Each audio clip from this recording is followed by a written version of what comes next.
I can't wait to finally get my hands on it. Maybe in August. We'll see. Maybe in August. Unfortunately, we're out of time. But Sven, thank you so much for joining us and talking about Baldur's Gate 3. Every time I see gameplay from this game, it just gets me more and more excited to actually get my hands on it. But appreciate your time. Thank you very much, Brandon.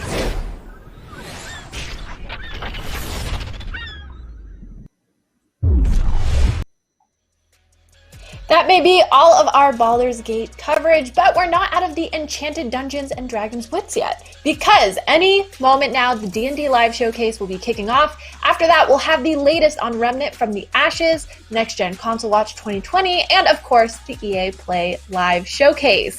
It's a big day, but before all that, let's check in with our charity efforts. All summer of gaming long, IGN is asking you to donate to worthy causes by following links in the description of this video or by heading to donate.ign.com. You can give to the COVID-19 Response Fund, dedicated to studying, tracking, and combating COVID-19, or to the Bail Project, which is working to reunite families separated by the mass incarceration system. We've already generated over $32,000 to help fight mass incarceration and the COVID-19 pandemic. Let's keep it going. And before we get D&D Live 2020 started, let's talk a little bit about EA and what we might see in their EA Play Live conference later today. While we're on the subject of fantasy role-playing games, I wonder if we'll get any updates on Dragon Age 4 or whatever they decide to call it. We got a teaser at the Game Awards 2018 with the hashtag #TheDreadWolfRises. Yeah, that was what are your thoughts on that, Max? Quite some time ago. I know a lot of people are dying for a proper BioWare game. That obviously Anthem took up a lot of their energy, and I think people are still waiting to hear what happens with the future of Anthem. But we know that there's something Dragon Age related that has been or was in the works or is in the works. So that could be a pretty cool launch title, honestly, if they're trying to kick off next gen with a bang. Come out swinging with a new Dragon Age. Yeah, that's definitely a really good point. And as far as Anthem goes, I know that there was an interview floating around maybe last week or the week before where someone from BioWare was saying that kind of the rework of Anthem, like they're still putting resources into it, but that it's taking a little longer than they thought. So I'm curious if we will get any actual updates on Anthem, or if it'll just be it's like we're still chugging. We're working on it. I know that like the saddest thing that happened to Anthem was they forgot to take down their Christmas decorations until like February. Did you see that? Yeah, I saw that. I mean, that's like what happens when when things aren't going right in like normal people's lives, like not in like places where you're fighting dinosaurs with robots. Right? Well, okay, so what about Star Wars Squadrons? We got the teaser on, what day is it? We got it on Monday. Today's not Monday. It's been a little bit. The last Monday, which I think was 4 weeks ago, we got our first look at Star Wars Squadrons. I'm dying to see this in action. It's EA Motive, who did the Battlefront 2 campaign. This is a dedicated starfighting game. I imagine we'll get gameplay. It looks like we're starting the D&D stream, I think. Fantastic. Well... No, we're not. Okay. They lied. Well, we're actually not. They lied to us. Okay, so yeah, we're going to see Star Wars Squadrons. That'll be fun. It's got spaceships. Does it have Wookiees? I don't know. I want to find out what sort of animal men from the space are in it. So, I don't know.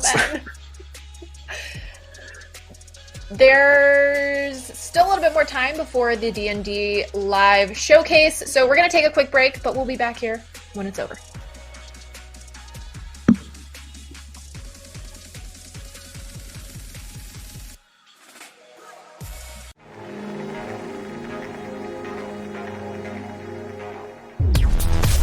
News, games, and more is IGN's live news show every day of the week that covers all the day's news about games, movies, comics, and of course more. This is our daily live show that takes a rotating cast of IGN talent going over all the latest news of the day while taking live questions and comments from chat. We're live every Monday through Friday at 4 p.m. Pacific, 7 p.m. Eastern, and you can find us on mixer.com/IGN, youtube.com/IGN, and twitch.tv/IGN. See you there. The next generation of video gaming is on the horizon, and IGN is here to bring you the latest PlayStation 5 and Xbox Series X news and analysis in our new weekly show, Next Gen Console Watch 2020. We'll bring on the experts to discuss and analyze all the latest developments around these new consoles. From frame rates, services, features, peripherals, and even all the new tech jargon, Next Gen Console Watch 2020 will keep you up to speed on everything leading up to the next generation of gaming. Join us every Friday for a new episode. Not only is IGN the world's biggest media brand for games and entertainment, but we also have a team of some of the world's biggest fans of your favorite franchises. From breaking news and exclusives, never-before-seen looks at movies and games, to reviews, let's plays, and live streams, IGN brings you all the coverage you need, no matter where you are. Whether you're on IGN.com, the IGN app, YouTube, Facebook, or Snapchat, we've always got you covered. IGN, the #1 source for all games and entertainment fans worldwide. If you're not following IGN on social media, what are you waiting for? We're constantly updating our feeds to bring you the latest news, gameplay, custom original content, the best user-generated videos and art, memes, and a whole lot more. Be part of the conversation throughout the year. Follow IGN on Instagram, Twitter, Facebook, TikTok, and Snapchat.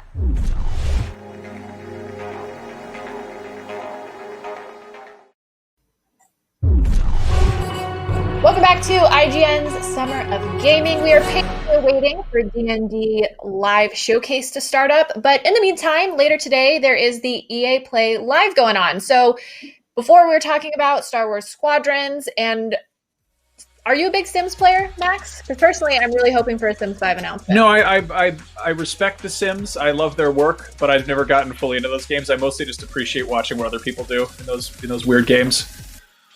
It's been really fun to see it age with YouTube going on, because I thought I was very good at The Sims in terms of building and whatnot, and there are some pretty intricate designs and buildings that you can find on YouTube. It's cool to see how the internet has really enhanced that game. Yeah, I mean, it'd be curious to see what they decide to do, because like Sims 4 was that was a while ago, and they've been just mostly adding little tweaks and add-ons and DLC packs for that. But I feel like, especially sort of hot on the tail of Animal Crossing, like, that's a very social game about just kind of chilling out, living life, and making buying a lot of furniture. Like, it would be kind of a good time to kind of capitalize on that and make something maybe that has that same sort of social element to it. Yeah, speaking of social element, I'm going to put myself on blast a little bit here. I was super into the Sims online community in I think it was end of Sims 2, early Sims 3, and I had a fanfic that I wrote and published on my Sims page. I tried to go back and find it. It was set, I would put at the bottom what music you should listen to when you're reading it, and it was set to Matchbox 20. Oh man. What? So wait, what was it? Was it a fanfic about original characters? Yeah, well, sort of. So, with The Sims, there's the goth family. There's kind of the NPCs that you can voluntarily be a part of their lives, but every game has these characters. And so they would come in and out, but it was mainly about this girl. I think her name was Ayla. And I just remember she would cry in the rain a lot. That was a big thing, because I'd take a screenshot and then you'd include a caption at the bottom. And then I actually also entered a competition where you kind of pitched expansion packs for The Sims. I don't remember what it was. I just remember I photoshopped a lot for it. So The Sims, I'm very excited for it. I'm actually really hoping that they announce something for consoles, maybe even next-gen consoles, probably next-gen consoles to be honest. When they had The Sims busting out on, I think that was GameCube, Xbox 360 generation. But it was an RPG. You would have tasks and whatnot. I really enjoyed it. Yeah, that'll be cool nice to see. Yeah. Sort of a more known quantity is obviously Apex Legends is going strong. I imagine we'll get some updates on what they have planned for that. Are you keeping up on Apex? So I'm not as much as I would like to. To be honest, I had to really have a mini battle royale. Are we? Is it starting? Is that just No, that's just Apex footage. No, I got all excited. That was Apex. But yeah, I mean, to be honest, there's been like a mini battle royale on my PlayStation, which is what I was playing Apex on, because Call of Duty's file size is so large. So I actually had to delete Apex a while ago, and I'm not one to like delete things and then download and delete the other thing. Like that ping pong is a little bit too much for me. So I haven't played in a really long time, but I am noticing that other battle royales are kind of looking at Apex in terms of their innovation level. So it has been really cool to see that they are continuing to take the battle royale genre and add to it and iterate versus just kind of being okay with, okay, we have a cool, successful game, let's just stay here. Now, Apex is cool, but I would love to see Respawn come out swinging with Titanfall 3. Titanfall 2 kicked so much ass. Yes. That is like, I feel like everyone was just banging the drum being like, this is one of the best single-player shooter campaigns in like a decade. Everyone go play it. And then like for whatever reason, I know what happened. It launched alongside Battlefield 1. It came out like a week later or something, and no one paid attention to it. And I mean, it still did well, but like, I don't know. I feel like we're at a point where Titanfall has finally gotten like the amount of fan base that it really should have. And like Titanfall 3 came out and just blew everyone away, and it was like maybe a next-gen title and more robots and Titanfalling and wall running. Titanfalling. You know, Titanfall is one of those franchises that I did not think I would love as much as I love it, because I'm so like boots on the ground. I don't want to wall run. I prefer more realistic art styles. But Titanfall is just, the mechanics are so clean. The story is so good that, yeah, I mean, if you haven't played Titanfall 2, please go play Titanfall 2. I'm a big fussy baby when it comes to like good robot stuff, but I'm like also like I'm big into like building Gundam models and stuff, and I feel like Titanfall is like, that is one of the closest things we've gotten to like a really like boots on the ground like Gundam game. Like the idea that they treated the Titans not like, you know, godly power-ups, but they were like actual machines. They're just like walking tanks. And the fact you could jump on a robot's head and stab it in the door, you know, just like that's such there's so much fun in that game. Did you ever play those mech games with I remember I'd play them with my dad, and it had that like little controller. Oh, sorry, I hit my mic. Oh, the Mech Warrior stuff? Yeah. Those are always like really pretty crunchy, pretty serious.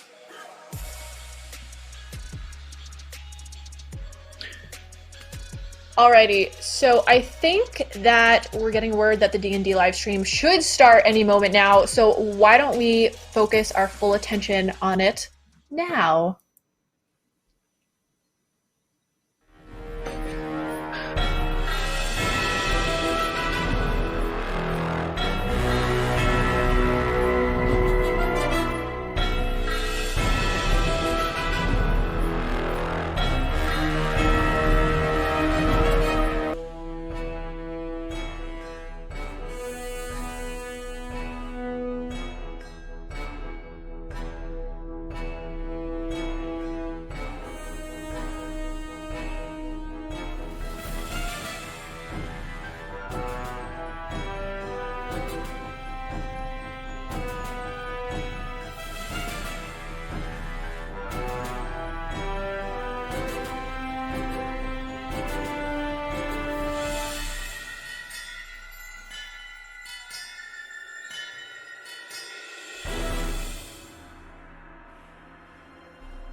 Hello, friends and D&D family. Welcome to D&D Live 2020 Roll with Advantage. I'm so excited to be here with you. I'm Anna Prosser, one of your hosts, and this is Mika Burton. Mika, I'm so stoked. Hi, oh my god, so am I. We love D&D, and this is just a weekend full of D&D, so I don't know what could be better, honestly. Yeah, and if you're not familiar with D&D Live, let us tell you a little bit about why we're here and what we're doing. D&D Live 2020 Roll with Advantage is a celebration of diverse storytellers, creators, and players coming together to conquer any challenge that their dungeon masters can throw at them. And this year's D&D Live is teaming up with Red Nose Day charity organization and combining the strength of our communities to conquer the challenge of ending child poverty. D&D fans and supporters of Red Nose Day hold the belief that the strongest parties are the most diverse, and that the best way to combat the issues facing the world is head-on and together. And to that end, Wizards of the Coast will be matching any donations made this weekend to up to $125,000. So if you want to make good on that promise from them, go to dndlive2020.com and donate to that worthy cause. And off of that, we have so much programming to get through this weekend, so we should probably take a look at the schedule, right? Yes, we have so many fun things. Goodness.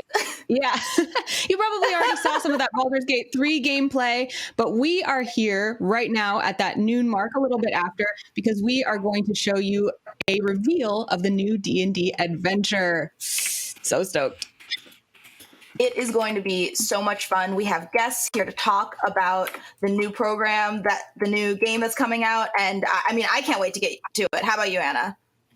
Oh, I'm stoked. Yeah, there's going to be lots of gameplay. There's going to be so many opportunities to learn about D&D, and this is one of the first ones. We have an owlbear here named Chris Perkins, who's going to tell us a few things about the game, as well as Jeremy Crawford. Chris being the principal narrative designer for D&D, and Jeremy being the principal rules designer. Welcome, guys. Thank you. Now, guys, we are so excited to reveal the new story. Mika, do you want to do the honors?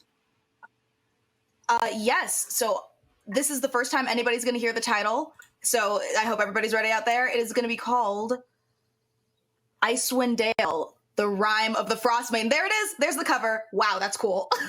Oh, that's the first time I've seen that. It's so beautiful. What are we looking at on the cover there, guys? So you're seeing one cover by Tyler Jacobson, which has some poor chap who's frozen dead in the ice, about to be taken into the grasp of the Frostmaiden. And then the other illo by Hydro74 gives a full frontal illustration of the Frostmaiden's owly visage. That is the Frostmaiden herself, huh? Yep, in all her glory. Well, tell us a little bit. Let's get into what this adventure is going to be like. What are the main themes, Chris? Well, this is a horror adventure set in Icewind Dale, a region far to the north in the Forgotten Realms, locked behind the Spine of the World Mountains. Themes of the story are isolation, paranoia, and secrecy.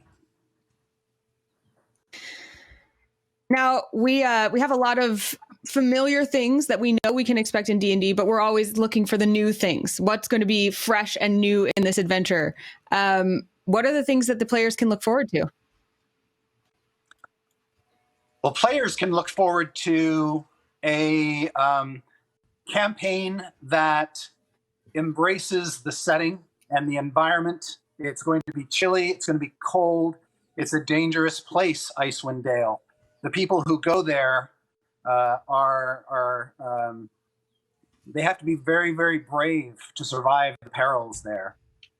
Now, the adventure is structured in such a way that a dungeon master can either run it all the way through or break it up into its smaller pieces, very similar to how the Essentials kit was structured. And we'll talk a little bit more about that later. But I think that in keeping with a horror setting, there are certain tropes that will come up again and again in this adventure that will have the players on the edge of their seats, and DMs will be able to scare them in a whole new way. Thanks, Chris. That's just what we all want, more trauma as players. Leave it to Chris Perkins for the feature of the new book to be horrible experiences. But no, I'm super excited for that. Yeah. And I think that Life. as we saw on the character or on the cover, one of the is going to be Auriel, the demigod, the new goddess, or not new, but who is the main antagonist of this module. Can you go into a little more detail about her? Yeah, so D&D, there's gods who are greater gods who don't really manifest physically. You can't interact with them. They're far away, distant figures of great power. But then there are entities that we classify as lesser gods who are, they assume physical forms, and you can shake their hand, or you can, clash swords with them. They're very, very powerful entities, but they can be fought and they can be encountered in an adventure. And Auriel falls into the latter category. And in sort of concepting her for this adventure, I rather, sort of think of her as a very Hela-like figure. Anybody who's seen the movie Thor Ragnarok knows who Hela is. Super, super powerful, but fallible, flawed, and somebody that you can actually confront in the flesh. And I think you mentioned that we may not always see her looking exactly as we see her in that art, right? Yeah, Jeremy, do you want to talk about that? Yes, one of the important parts of the story of deities in Dungeons and Dragons is that they can actually assume many forms. And sometimes in our adventures when we have featured gods, you might see just one stat block for an avatar of that deity. Well, in this book, we actually have multiple stat blocks for the Frost Maiden, depending upon the form that she takes, depending upon when you face her. And speaking of stat blocks, I do want to mention that this book has over 50 of them. I think the largest number of stat blocks that we have included in any of our 5th edition adventures. That's so exciting. I love the idea of like not knowing how we're going to encounter the Frost Maiden. And you probably won't tell us what those forms are yet, will you? No, you can see one of them. You can see one of them today, and the rest will be a secret. Well, and guys, it seems like this new... No, go ahead, Nika. Oh, I was just going to say, it seems like this new module is not just giving us so many new stat blocks and so many new monsters, but new ways to play as well. Can you give us a little more detail about what players and DMs can expect when they crack open this book and what they're going to be sitting down to the table to play? Yeah, so I think... Oh. Go ahead, Chris. No, I insist. As Chris mentioned earlier, this adventure really delves into the quest structure that we explored in the Essentials Kit. And what we mean by that is it certainly has a large epic story, but that story is divided up into quests that you can embark upon all on their own. So let's say you want to have a standalone adventure in Icewind Dale. You could, as DM, pick one of the quests in this book and run just it and have a complete D&D story by running that little mini adventure. But you can also take all of those quests, play through them, and through the play experience, have this epic horror story emerge. A story where the villain isn't just the Frost Maiden, and many other villainous NPCs who make appearances in the adventure, but the villain is also the environment itself. You see on the cover of the book that, yes, the Frost Maiden is prominent, but so is the weather.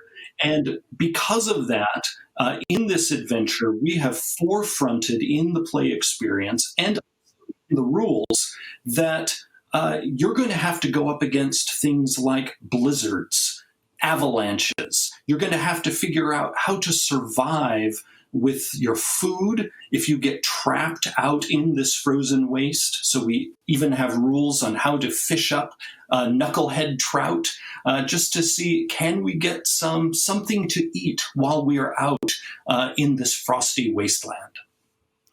And I imagine that brings a whole bunch of new tools and strategies for a DM, right? New abilities for them to look at an environment. Yes, absolutely. The DM can take these tools not only to dig into the experience of adventuring in Icewind Dale, but also take those and apply them in other adventures. So we've designed things like the Avalanche rules, the Blizzard rules, so that they can be used elsewhere. This adventure also includes a number of sports and games for the characters to play within the adventure itself. And many of those experiences could also be ported to other adventures. For example, there is a Goliath sport that the adventurers can participate in as they are making their trek through Icewind Dale. Goliath sport? I'm so excited. Yes. Oh my goodness. Well, I know that I'm completely stoked for whichever DM is going to ruin my life in the Icewind Dale and freeze me to death and make me cry. But when can we expect to play this game? So Rime of the Frost Maiden comes out later this summer, and it's 320 pages of adventure with a poster map in it. So there's enough content to make a whole nice long campaign out of it. But as Jeremy said, also it's designed to be sliced up. I think that when we were writing the adventure and we were coming up with the themes of the adventure, isolation being the most important, we didn't know 2 years ago that isolation would be such a theme in our real life.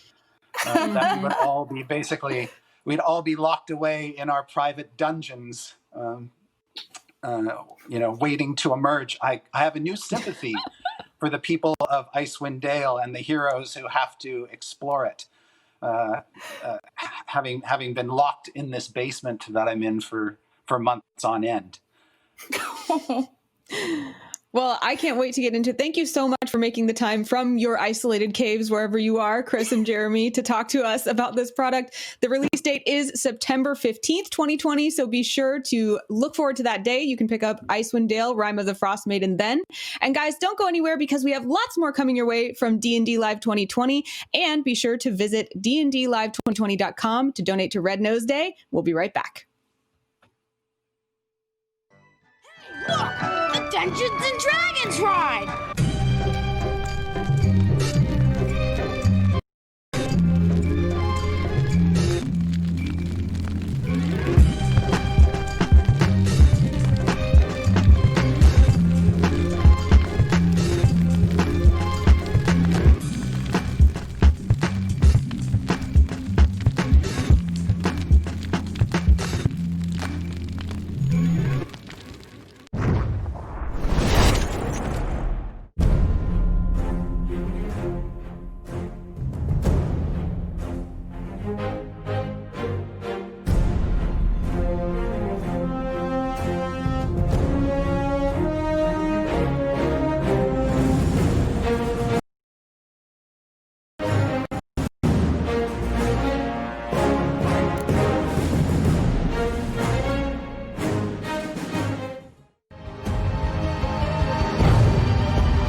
Welcome back to D&D Live 2020. I am Anna Prosser, and this is my co-host, Mika Burton. Mika, we just saw the new adventure be announced. I cannot wait. Ice, maidens, Goliath sports. What more do you need? What could be better? Well, now we've got lots more to talk about because we are here to talk about new D&D comic books, and we're joined by some new guests. We've got Amy Garcia, AJ Mendez, Jim Zub, and Jody Hauser. Welcome to the show, guys. Hi, everybody. Hey.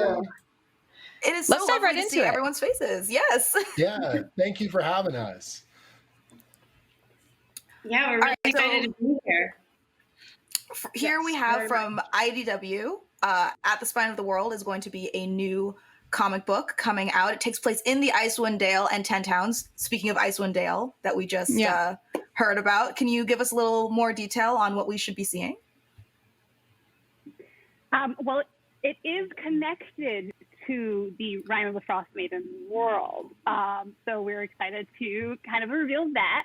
Icewind Dale in the middle of a non-stopping blizzard, an endless night, and the residents of them being driven to madness. So that's kind of where our story begins. Exactly. Lots of feral beasts. You know, we all need those.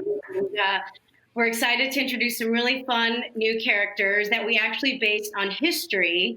AJ found this really cool article about this Viking woman who was a warrior and had a hero's burial and didn't die even though she had a blunt axe wound to the face. And so we were like, we have to create a character and make her barbarian. And she had a hero's, and everyone thought that only Viking males battled, but once we found out that that's not true, we created Runa, which we're really excited to introduce to the world. Runa is the name of our protagonist. She is. It is in Old Norse. There's the etymology. It might be mighty strength or secret love, and we just thought that really represented who she is. You know, who survives an axe to the head and just keeps fighting like that? We wanted to know who she would, what kind of person she would be, and it's just really representative of all of Icewind Dale. These people are hardened and they're tough survivalists. So, you know, what happens when that's the kind of world you have to live in? Do you kind of crack under the pressure, or are you this forged weapon? So all of our characters are pretty rough around the edges. But we also have Amos, who's a human warlock. He is going to be this clever smartass who's got his own secrets. He is so much fun. We have potty mouths, and he's kind of our way to, you know, channel that. And then we also have Sargon, our favorite, you know, Dragonborn Ranger. So we thought, you know, we'll bring him back for some funny and, you know, just adventure going because he's so carefree and down for whatever. So we're like, yeah, we have to have a Dragonborn in there. So that was really fun. He actually comes to us from Frost Giant Fury, which Jim, our co-panelist, did. So we have a little wink in there for you, Jim. There's a little Frost Giant Fury wink for everybody. Well, it's all part of the same world. I'm so excited to see what you put together here. It's just it's awesome to see this stuff continuing on in the comic series, and the Frozen North is filled with so much possibility. So it really is. It's kind of terrifying. It's a little you know, John Carpenter The Thing, and it's Lovecraft, and I think there's so much that we can play with there, and in keeping with those really tough, hard characters, we have Patience, who's a tiefling rogue. She has zero patience. She's snarky and witty. Yeah. Like, snarky and will cut you if you mess with her. And I'm like, AJ, this is basically you. Like, you are. It's based on me. Yeah. She's a total snarky. She's a cranky grandma that's my soul. And then our final character, Amy, is a druid who we love. He's a total trust fund rich kid who has no skills. So we thought it was hysterical if you had a little nugget who doesn't ever work and doesn't have any skills in the middle of blizzards and wild beasts coming to attack them. And Belvier is going to be our kind of naive, soft-hearted little brat.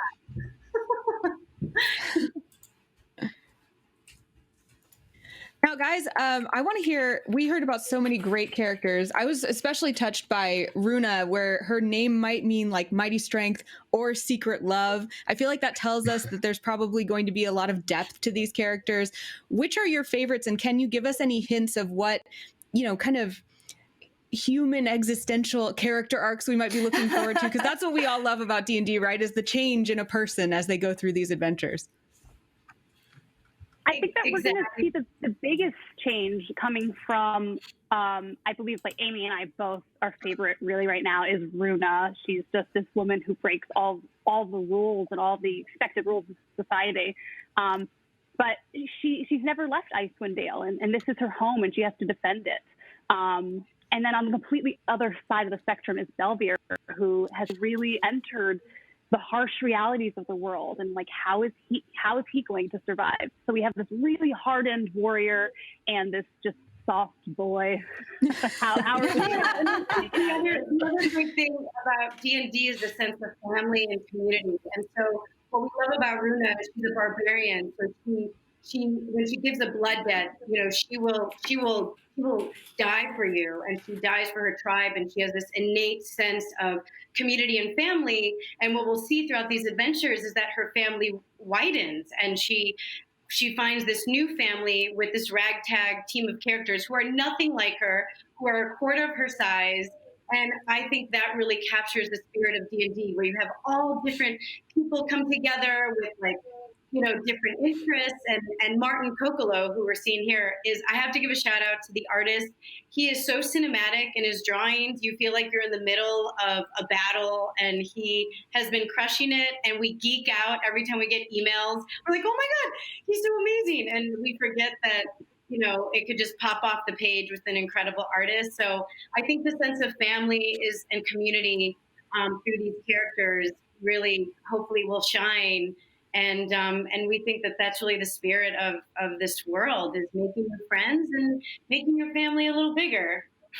I'm also seeing dogs on the page, which is very important. Oh, right. Yeah, we had to get the pups in there. Right. I felt like you immediately know who somebody is with how they interact with the puppers, and we immediately have that two very distinct interactions with them, and they're kind of a little Easter egg in there. We're excited about that. Honestly, I know that I can trust a storyteller when they say that dogs are important to the story. Right. So I'm pretty sure that everyone listening out there is immediately like, when can I get a copy of this? Because there's dogs. Right. Now, we spent this time in the fantasy world of Icewind Dale and kind of looking into that world, but we also wanted to talk about this world that's a little bit closer to our own, where we go see Stranger Things and Dungeons and Dragons meet in a comic book with Jim and Jody. What is this? How is this going to take place, guys? Jody, you're gonna let her rip. Explain how this all works, because it's an amazing project. Okay, so I have been working on the Stranger Things comics for Dark Horse for a while, and Jim has obviously been working on the Dungeons and Dragons comics for IDW, and I don't actually know whose genius idea it was to be like, hey, let's put those two things together, because, they have a lot in common. But, so we're actually telling the story of the friends and their sort of entire path as D&D players, like from when they first started playing when they were younger kids, well before season 1, all through the 3 seasons that we've seen, and just how D&D has been sort of the core of their friendship and is their shared language, and how the game changes as their lives have changed and their friend circle has expanded, and just sort of touching down at different games at different points in their lives and relationships, and seeing how everything keeps on moving. I think that's what makes it so unique, is it's not just a story about the game being played, it's about why we play these games and the kinds of bonds that they create between us. In the Stranger Things series, Dungeons and Dragons takes on a lot of different symbolism, but at the heart of it, it's about that sort of group dynamic and what keeps them questing together, and the kinds of courage that the game exemplifies in their lives. And so using that now as a storytelling tool, Jody and I talked about what kind of key moments, the very first time that they play D&D or they get the game in their hands, the way it changes their friend, kind of dynamic, and then key moments throughout the seasons, what has happened, based around D&D. So we get to see glimpses of what's happening in the game and the campaign that they play, really kind of for the first time. Like they touch upon it in the show, but it's always kind of, the end of a sequence or just a little brief kind of action moment. And now we're going to get to dig in a little bit more to what those characters mean. But a lot of it is about how those characters exemplify themselves and the kind of courage that it summons up inside them. And so it's a really nice character piece, and that's what's really joyous about it. I got to dig into my nostalgia for first edition D&D because I started playing kind of around the same age as these characters in the early 80s. So first edition D&D research, I got to pull out all my old books, get my first edition player's handbook in there and make sure that it's accurate to what was out at each year, during the show, but then also along with that nostalgia, really tell a character story and an emotional story. And that's what makes it work. Yeah.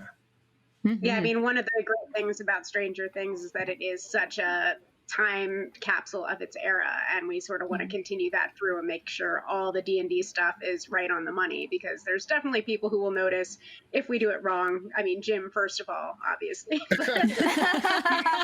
It's true. I'm a little specific. Normally when you're working on any kind of commercial project, you've got a reference pool. I'm scanning so much stuff. I've got screenshots of all kinds of different things. At one point I was trying to find out what the suggested retail price of the original D&D box set, the basic set, was. I was trying, asking all these crazy questions just to make sure we get it right, because I just wanted to feel like it's in that time. One of the things I really love about the cover, it's got the original D&D logo on there. Like, I know that obviously 5th edition is the standard, and I love it a lot, but there's something really special about original D&D, and that logo conjures up so many good memories for me, and hopefully for a lot of other people as well. So yeah. Mm-hmm. And you were talking about how you got to go back into the old original Dungeon Master Guide, and are there any cool D&D Easter eggs that you've written to this comic that longtime D&D fans can get excited about, or are those hush hush? There is quite a bit. So there's some really strange things that people may not have realized. On the original box set of D&D, for example, the basic set, the polyhedron dice were not specifically made for D&D. They were ordered from like a math company that would use them to explain concepts of randomized numbers. And so the D20, although it has 20 sides on it, actually has 1 to 10, 1 to 10. And the game would include a little like a crayon or a marker that you would mark off half the sides, so they were like the low 10 and the high 10, because again, the dice were not specifically manufactured for the game. And so when I was talking to the gang, I was sending them these screenshots of this is how the old stuff looked.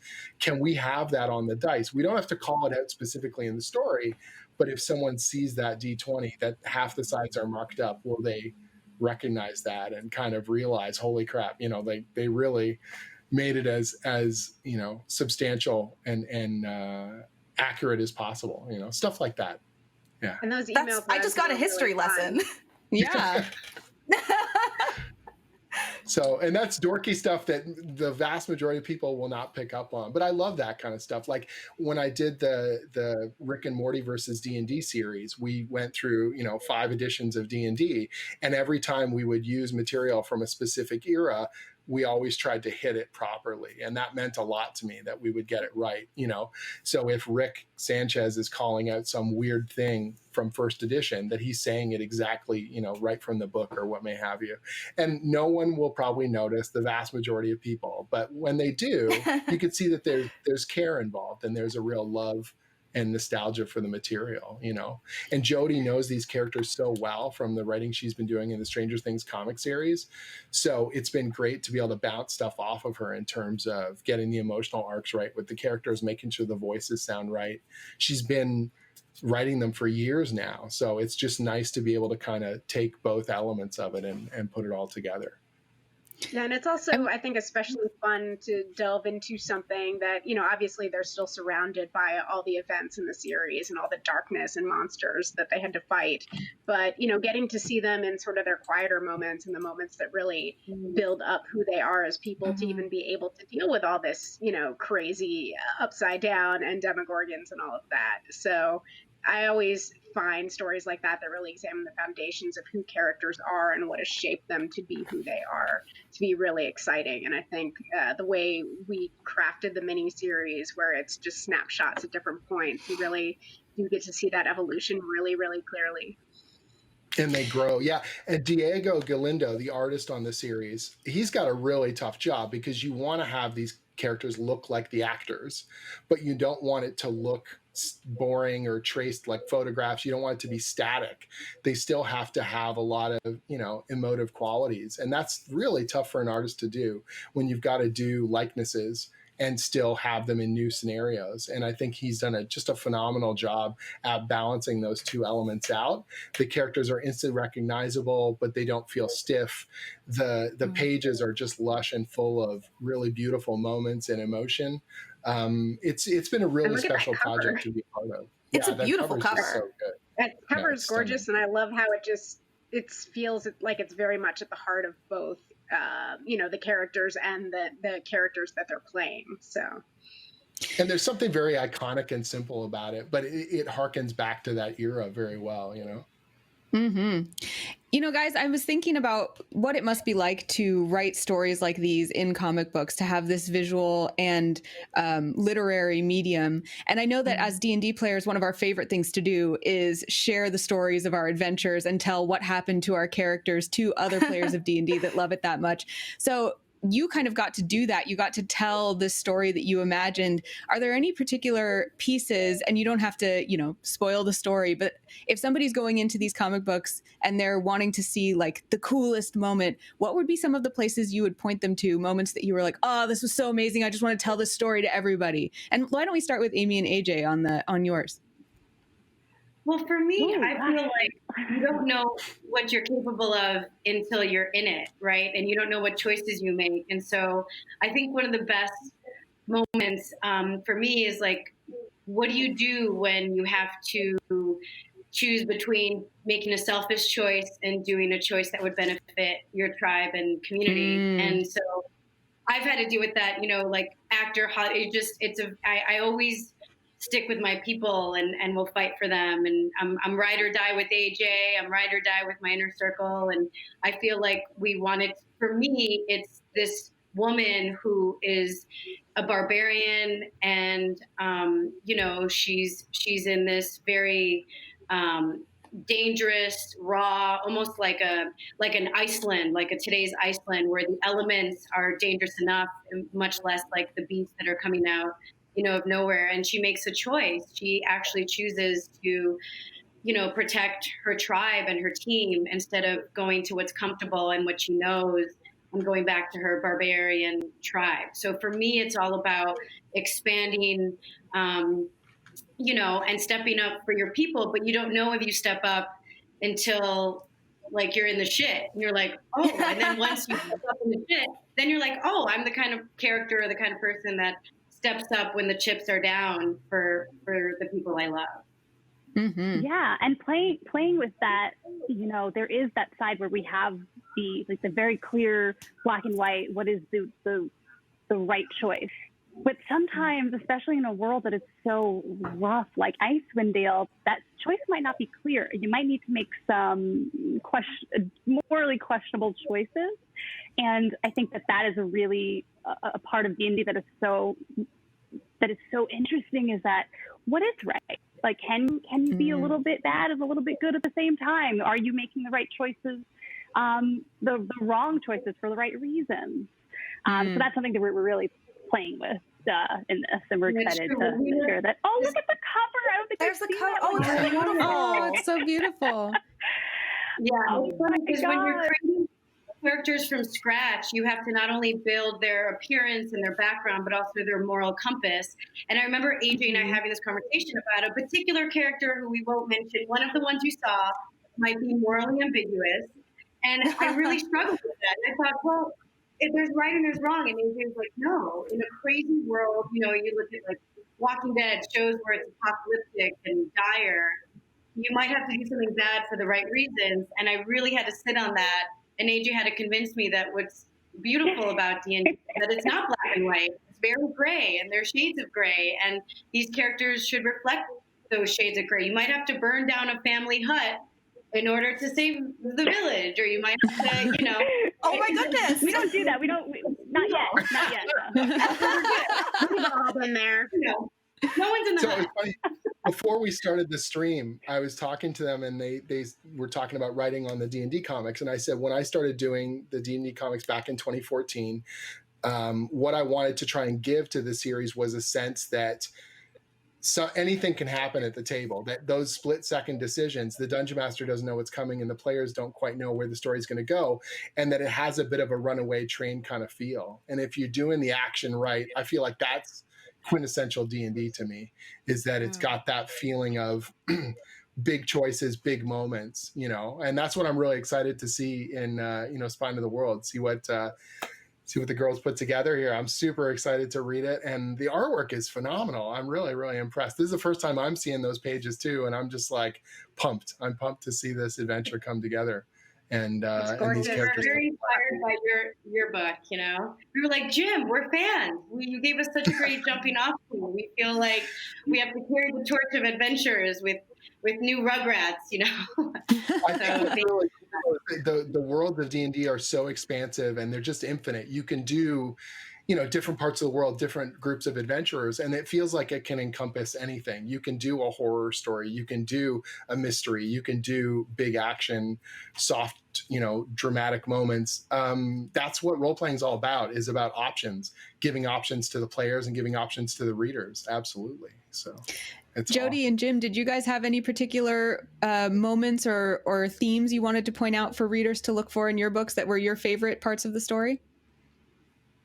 I think one of my favorite things is actually, obviously there's the adventure that the boys are playing, but sort of seeing some of the behind the scenes stuff, like what does the DM do when, a character's maybe supposed to be dead and he doesn't really want them to be dead? Like, how do you cope with that? So I think that was really fun, because that's sort of not something you really get to see very often in these stories, is sort of like the behind the scenes and the angst, and like the DM having to act like they know what they're doing when they maybe really don't, and just what happens when the party expands too. How do new players coming into a game fit in, and how does that change the dynamic? We had a lot of fun discussing Max, because remember, they talk about what the different character classes are, and she says she wants to be a Zoomer. And it's like, wait a minute, what's a Zoomer? There's no such thing as a Zoomer. And so then I was going through the books, and I was like, no, there's no such thing as a Zoomer, but, and then you start digging into what's actually possible in D&D. And I found a canon way to make a Zoomer work, but not the way I think people will expect. And it surprisingly works in the context of even first edition D&D, and I'm pretty happy with that. So that's kind of a little cute thing where it was a bit of a challenge that the show gave us, like, okay, how would you make that work? Putting Max and 11 at the table was a real joy, and I think it allows them to blossom and see a different side of themselves, and it plays off of the changing dynamic that happens in the group, in the show over the course of those seasons. So there's some really, really fun and cute moments. And probably the scene I'm most proud of is in the first issue. We show how Dustin meets the other boys, thanks to the power. And I was really nervous about writing that, because that's literally a moment that we've never seen in the show. And I'm writing the first thing these kids say to each other and how they meet. And I wrote it, and I kind of, Jody went over it, and we back and forth and found a really fun, cute moment, like a really great moment that feels like something right out of the show, and is also exemplified thanks to Dungeons and Dragons. So, and it's very much who they are, and it's sort of a great example of, yes, these kids might not have all grown up together, but they were always meant to be friends. They were always meant to be a party. Yeah, it's really sweet stuff. So I feel like that's such a common theme that we're hearing in both of these stories, whether it's new content or it's based off of an IP that so many people know and love, this sense of found family. And it seems that you guys are also putting your own experiences and what D&D means to you in these stories. Do you find that that's just an essential part of your writing, all four of you, putting a piece of you into the story? Oh, for sure. And I think, yeah, I was just going to say, I think like me and Jim coming together to work on this for the first time, it is very much like a party coming together and like learning how to work together. So there's even a little bit of that feeling just in the creative process of making the book. And we've started tabletop gaming now, Jody and I as well, which has been a lot of fun too, right? Just as I think it's an extension of that. You go to conventions and you meet people, other professionals and people in this field, and they become a bit like a found family. And that's what a role-playing game group is. I met my wife through role-playing games. I have some of my closest friendships, some of my deepest contacts in the world are people that I've gamed with. And those experiences at the table, they echo outwards in all kinds of directions. I'm thrilled to be just a tiny little part of D&D Live this year. Last year, it was one of the best events of my life. I got to play with Micah and Anna. I got to play with all kinds of other amazing people. And that shared bond of D&D and gaming together, it changes you in all the right ways. It makes you empathize more and build better bonds with people. So I can't help but put that into my storytelling. I mean, telling stories together is the best way to start a friendship, in my opinion. So. Well, even with Jim and Jody, when we were waiting to be on live, we just started asking them about, Jim's like, I've been playing D&D since I was 8 years old. My older brother brought me into it. And then AJ was curious. AJ's like, well, how do you guys write together as a team? And then we started picking their brain, and it just kind of became this really nice kind of new dynamic. And I think when we were talking about Stranger Things, I said, I think Stranger Things really captures the D&D spirit of never growing up and still always playing. Like, just because you're above the age of 12, it doesn't mean you can't manifest your fantasy into something real with other people. And I never want to grow up. I mean, I refuse to really become a grown up, but I pay bills and parking tickets and stuff. But I think one of the things I love about Stranger Things and D&D is that it reminds you to never lose that childlike spirit of wonder and imagination and being open and realizing that we're all on the same journey, So I think it seems like you guys infused into that. Now we have new friends. I was looking up. I was like, God, Mika's hot and Anna's so hot. How is this? I was talking to my friends. I'm so excited. So I just feel the community just keeps getting bigger and bigger because there's this universal sense of play and adventure. Mm-hmm.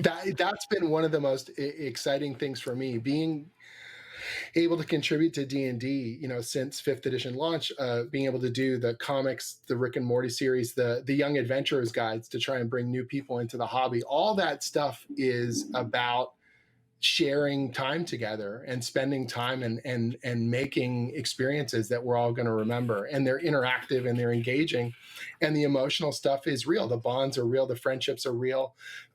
And that's what makes these games so special and why I think they're better than almost any other kind of entertainment you can find, And if we can get people into that thanks to the comics or remind them about that stuff, then that's what, what we want to do. 100%. Totally. And reminders to everybody who's been watching this, At the Spine of the World, issue 1 comes out October 21st at idwpublishing.com. Stranger Things and Dungeons & Dragons comes out November 4th, 2020, darkhouse.com. And you can get 20% off At the Spine of the World and all D&D products if you use the code D&D Live 2020. It is valid through June 18th through the 30th at idwpublishing.com. Guys, thank you so much for joining us. This has been awesome. We just love D&D. Absolute Thank pleasure. you for having There's been a lot of good feels here. Yeah. Thank I know, my you. heart is so full. I mean, it's nice to Thank you guys again so much. And if you're watching, don't go anywhere because we are going to be right back. We're going to have a Heroes Feast coming right up. We'll see you very soon. Yes.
people are doing incredible, selfless things, working from the front line. Like Pam, a nurse in a mobile clinic for a program supported by the Children's Health Fund, funded by Red Nose Day.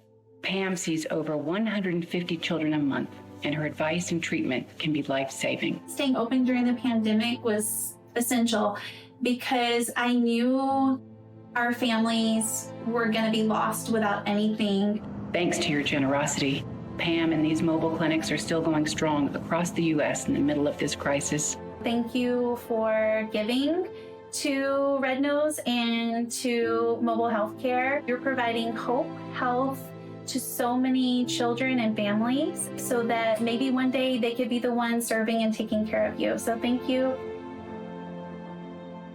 Essential workers like Pam are the quiet heroes working from the front lines. I understand that times are tough right now, but if you can look in your heart and give whatever you can afford, we'd appreciate it.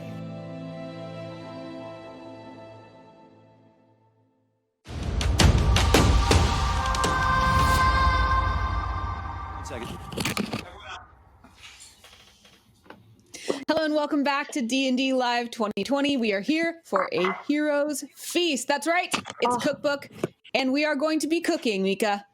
This is actually a cooking show. Like D&D meets cooking. This is my two only interests in the world. I'm so ready for this. We have some special guests here with us. We have John Peterson, Kyle Newman, and Michael Whitwer. Welcome, guys. We're so excited to see what you're going to cook. Could you guys introduce yourselves each in a row and then let us know what you're going to be cooking for us today? Absolutely. So, John?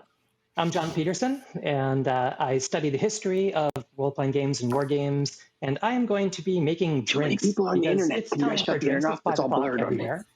So that's my plan. Great.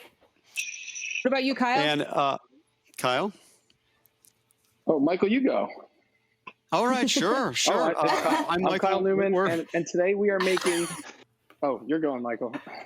I'm going. I'm Michael Whitwer. I'm an author. I write about D&D. I work with these two other people we're on today to do a lot of books on D&D. And today I'm going to cook elven bread, or I'm going to bake elven bread to be exact. And Kyle, what about you? And we're cooking pan-fried knucklehead trout, and we've got an array of ingredients ready to go. This is an Icewind Dale specialty. Now, let's get right into the first one because we only have so much time. I don't know how you guys are going to cook us an entire meal of fish and bread and a cocktail. So we should get started right away. I think we're going to start with elven bread, right? Yes, take it away, Absolutely. Michael. Okay, we're going to use a little bit of magic here. Now, I'm going to tell you right now, for everybody watching, elven bakers have been protecting this recipe for generations. What you're about to see has never been seen before. So I'm just going to put it out there. And as you can see there, it is a visual of some of the original illustrations we have for this book. Beautiful. So I'm going to jump right into it. Again, elves are known for, we did a lot of study on this during the preparation of this book, the kinds of ingredients they're into. Think wholesome, light, delicious flavors, all natural ingredients. They don't like preservatives. They prefer citrus to salt. That's the kind of palette that we've found with a lot of elves. In this particular case, this elven bread here is actually one that was originally, I will tell you from part of our research, was sourced from the Aurora's Guide, which is an obscure second edition catalog, kind of an in-world catalog of Forgotten Realms stuff that you could buy. An elven bread was in there. It originates from the Isle of Evermeet. If you know Evermeet, that's where a lot of elven people are from. And so we're going to give this a shot. Now, I have already pre-prepped most elements of this bread. We're not going to sit here and watch me bake, as it were. So I've basically done all the previous steps. So what I have here is dough here in front of me. I hope you can see it. It's kind of laid out right in front of me, right where my name tag is. So the things I'm doing are brilliant, I promise. And in this dough here, we've got yeast, whole milk, honey, eggs, butter, salt, whole wheat flour, as well as all-purpose flour. So again, really wholesome. This is just an absolutely delicious, not only a snack bread, it can be a dessert bread, it can be a breakfast bread, all kinds of things. Well, all we're going to do here today is kind of the finishing steps before I go ahead and put it in the oven. which is I'm going to do a little bit of an egg wash right here on the bread. Now, I don't know how well you can see this. And by the way, if it looks like I don't know what I'm doing at any time, that's not the case at all. I'm using secret elven techniques. Right. And that's what it is. So please be aware of that. So I see them. I see the techniques. I know, right? You've never seen this before. It's So like what we're doing here again. Exactly. So we're doing this light egg wash inside. And the reason we do that is not only to let the filling adhere to the inside of the bread. It's a swirl bread. It's also to actually prevent gaps from filling when you bake the bread. So it has that kind of dual purpose. Okay, now we've got a nice egg wash all the way inside. And what we have here, if you can see it, this is a cinnamon and sugar filling, basically a powder. Ooh. So we're just going to apply that lightly. Yeah, this is going to be pretty good, I'm going to tell you. I'm going to do it really fast, as if I'm like Rick Bayless or something like that. All right. So we've got now our filling applied throughout. And this is the last piece here. And I hope you can see at least some of this. What I'm now going to do is I'm just going to spread out the filling just kind of once nicely over. And I'm going to roll this up. This is basically a rolled log. And that's how the swirl effect is created in the bread. So again, I'll hold it up before I get a little flour on my hands. See, and it's awful doing this in the middle of the afternoon because I'm hungry right now. Right? And so we're going to go ahead and place the log seam side down, and I'll try to show that to you about what that looks like. As you can see, you've got the buttered pan here, and you've got the seam side there. So that's going to actually rise for a little while, and then we're going to use a little bit of magic today and make this bake extra fast and just see if we can't get a pretty good result. That's awesome. Wonderful. Well, while that magic is happening, I think it's trout time. Oh, it's trout time over here in New Jersey. So we've got pan-fried knucklehead trout. And I don't know if you guys are familiar with this dish, but I think if you or your characters ever visited 10 towns up above the spine of the world, you would know that this is a very popular dish. And we're going to make it today. So what would you like to know? Well, first of all, what is a knucklehead trout? Well, knucklehead trout, there's 3 lakes, and those lakes service the 10 towns. And this knucklehead trout can only be found in this region. And it's known because it has this bulbous knuckle head, and people make things out of the heads, and it's a popular thing that they export. But the meat itself is very great and flavorful. And if you're in other realms, you can also use different types of trout. So today I'm using rainbow trout instead because COVID had prevented the shipment of knucklehead trout to me. So we're going to go with something else in the trout family. And what I've done here is I've taken this and I've peppered and salted it, and you want to let that soak and sit and breathe for about 5 minutes before you take it to the pan. And we're going to walk over here to the pan, and we are going to cook this right up, and I'm going to put a little bit of olive oil in here. You're supposed to measure, but it's Thursday. Magical measurement. We get it to it. Yeah. You want to do this at like a medium high type temperature. And if you don't have your unseen servant, you want to make sure you're being very careful when you touch hot things and when you're cutting. Me, I use a mage hand, and I pre-prep most of this. We could jump through phases, but what we're going to do is we're going to take this delicious piece of trout, and we're going to put it down flesh side first, and you put it very gently into the pan. What you're going to do is massage it a little, love your food, and then you're going to let this cook for about 2 to 3 minutes on each side. And what we want is it to be you want an opacity in the flesh, and you want to make sure it gets like a golden brown. And then we're going to flip it, and we're going to do this. When it's ready, you're going to make sure it gets a nice golden brown, and then we'll take it and we're going to flip it. And the first one I forgot to do with this one, which I made a mistake, is very sorry. We're going to go back up here. I forgot to bread. Oh, yum. And you gently bread it. And what I've done here is this is flour, salt, and paprika. and you want to use a sweet paprika, and you gently rub it on and bread it, and we know that the last dish was important first phase. The last dish was elven. What kind of cuisine are we looking at here with that sweet paprika? Now this is a human dish, and human, we take this right from the player's handbook, and it's a broad spectrum, and that really relates to humans across the whole multiverse. They are the most adaptable, diverse. You're going to see them living in all types of topographies and environments, and that's reflected in their cuisine too.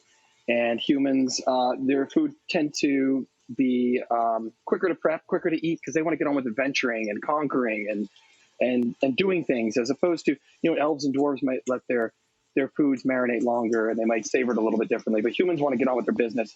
And just a place like Toril has dozens of cultures and subcultures and regions that all speak to different types of food. So up north here, you fresh fish. You're going to get gamey meat. There's a lot of barbarian tribes and hunting, but also humans are known for foraging and farming, and it's going to kind of cover the whole spectrum. And 10 pounds in particular, this is the delicacy. When you guys were researching this cookbook, you were looking all over the realms for these recipes. I imagine that finding a human recipe may have been a little easier, but I don't know. You guys have done research through years and years of D&D and Forgotten Realms lore, correct? This is 45 years of research, just like we did with Art and Arcana. Yep. Yeah, just like we did with Art and Arcana, this is a deep dive into the fiction and also what's been in the game. And so there's a lot of cross-referencing between what might have been cited in a book 30 years ago and then what's mentioned in a game book later about what ingredients are readily available. So it became fun finding out, comparing things years apart, decades apart by different authors, and finding out what makes up the cuisine and the palate of these cultures. Mm.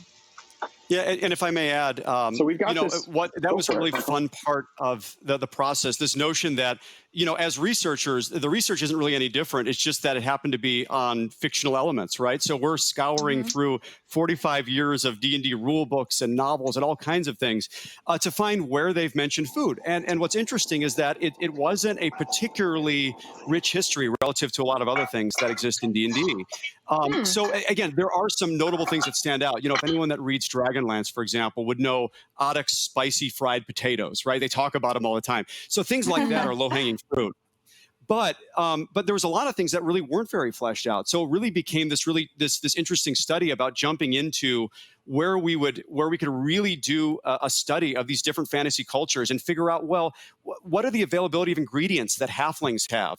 What is the etiquette of elven people? What do they think about? How does morality connect with their own appetite? A good example of that, elves, we discovered almost across the board, they have a lot of food restrictions, usually based on their beliefs. Elves, of course, being people that really value life.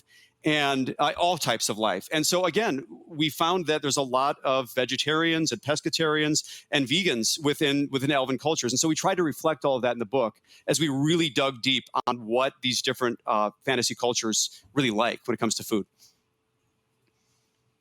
That's incredible. I mean, that sounds like a dream job, is to research what elves eat. Yeah. It was pretty fun. It was pretty fun. They actually paid us for this too. I can't believe it still. But how is that fish looking, Kyle?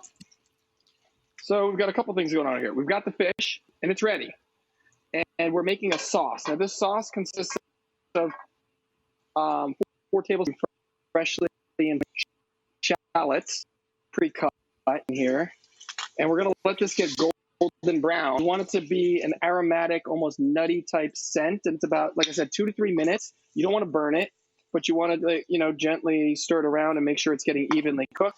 It's going to look something like this. And then what we're going to do with this mixture, and we are going to adorn it on top of our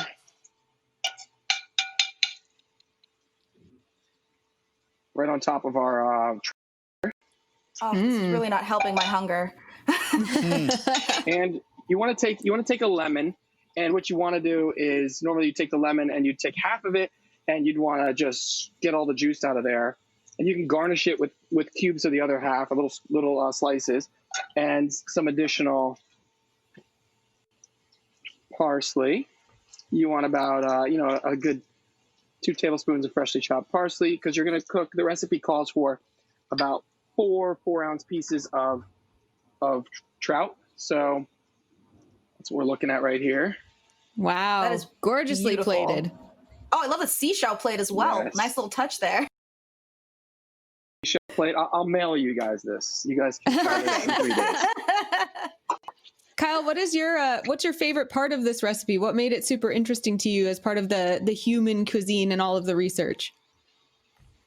Well, what I love about just researching D&D food and what D&D in general is it's so familiar, but there's something adjacent that is fresh and exciting, and just learning about the nature, the ecosystem of the 3 lakes and 10 towns, and how their cuisine evolves from that, and what are the regional difficulties, the environmental difficulties, how people adapt, and this being like a signature dish. I just thought it was like getting something fresh, but mixing it with a couple exciting different things you wouldn't expect, and making something that you can bring to your tabletop, because there's 2 things that are common, and that's between D&D and cooking, is that you are gathered around a table, and it is community, and you're forming a little family, and families eat together. So I just wanted to find things, and that was our mission with this book, was find things that could bring people together at a tabletop, and maybe it's something that's a little off the beaten path that you wouldn't normally get, but it brings you deeper into the in-universe quality of the game that we all seek, the immersion.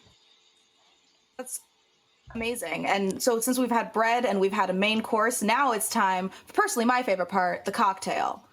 John, how about you take us into that?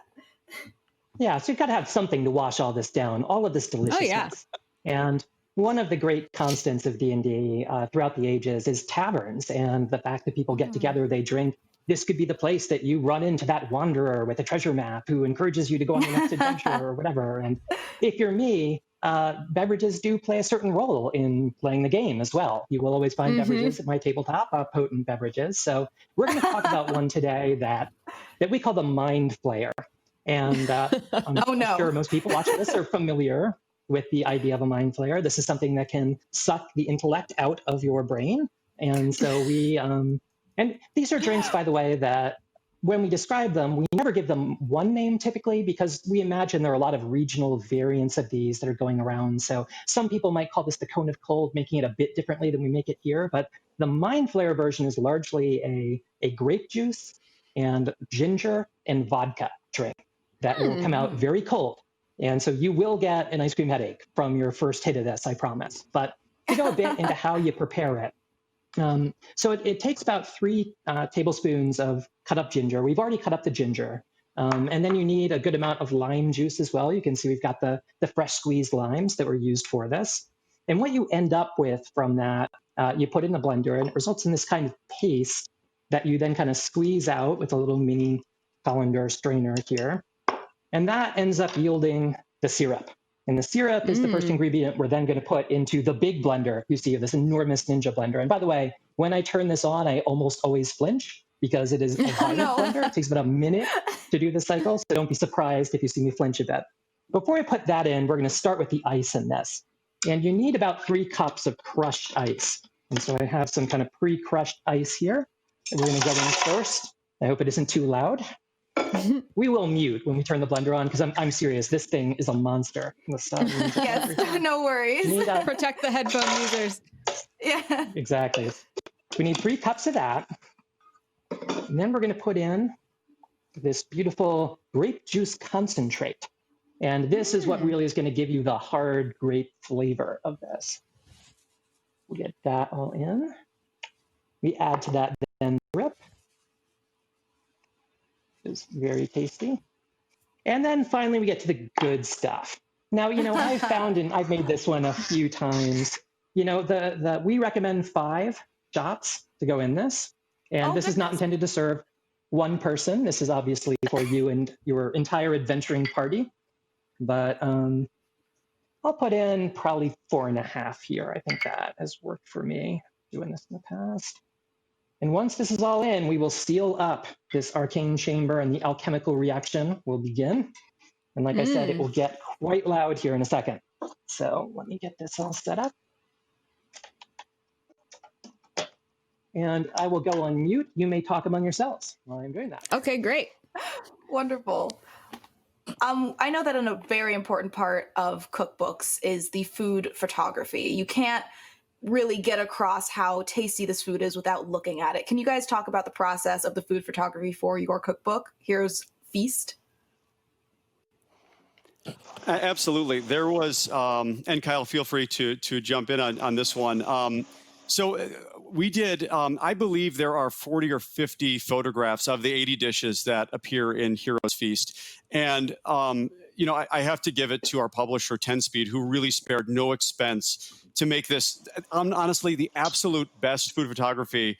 I'm not exactly impartial here, but the best food photography I've ever seen. You know, and part of that, again, was this notion that we felt very, very passionate about bringing D&D to life. You know, that's been done very, very seldom. If you consider there was once a D&D movie, there's, you know, maybe a couple examples, but how often have you ever seen what was once an illustration come to life? We felt very passionate to make sure that our food was appearing in scenes that were authentic. And one of the ways we did that was we actually commissioned to have a number of famous D&D magical items built. For example, you may, in some of the sides of the shot, see a dragon orb, or you might see the hand of Vecna in a shot over here. So again, we really, we personally showed up to the photo shoot. They had an unbelievable team of art designers and photographers and prop people and production designers. It was really beyond all expectation we could have had. And I think the results will show at the end of the day. Looks like John may be ready to show us, but John, we can't quite hear. It is ready. There you go. Okay, now we can hear you. So tell us about the mic player. Sorry. Well, so I mean, it is done. I was just going to add to that bit about the photo shoot. We got to bring all kinds of cool props that we shot with it, many of which came from our private stashes here. And so you'll see all sorts of great in-world artifacts that went along with those shots as well. Great. Now, I think everybody has finished their dishes. So should we go in order? We see the finished elven bread, starting with you, Michael.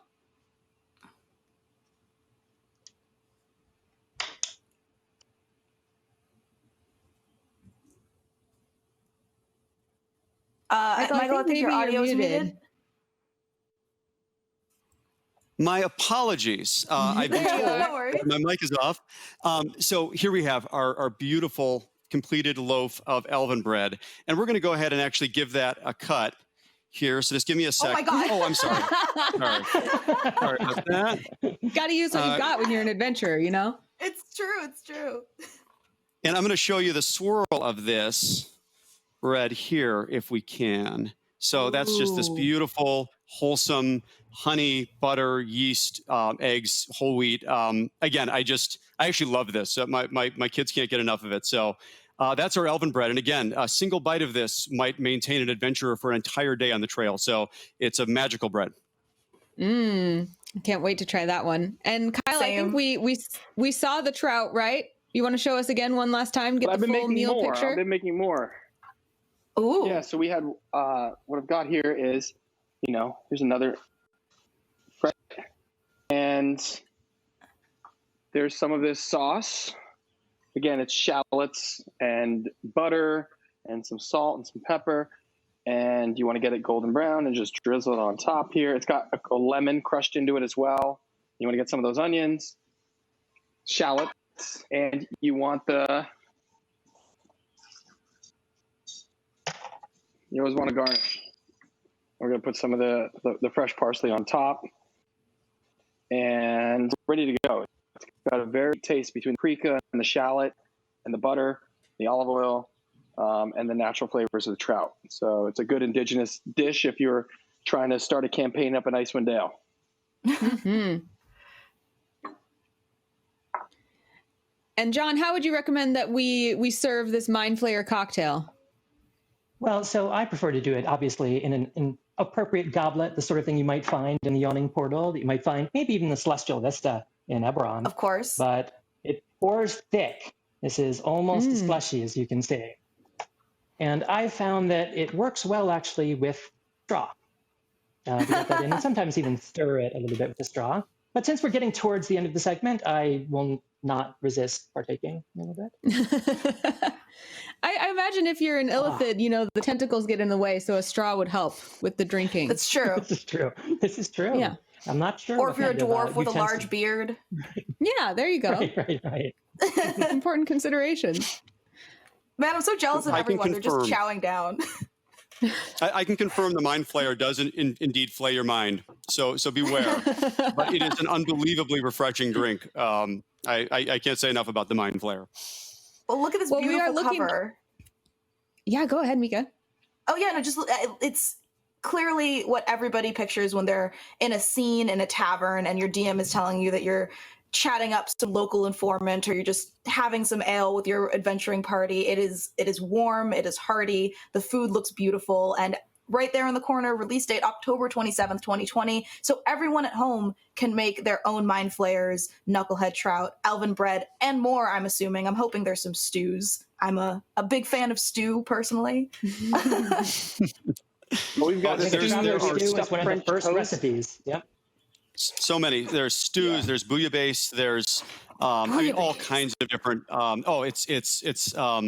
We really tried to capture everything we possibly could. Sword Coast bouillabaisse, to be exact. So it's of course this great seafood stew.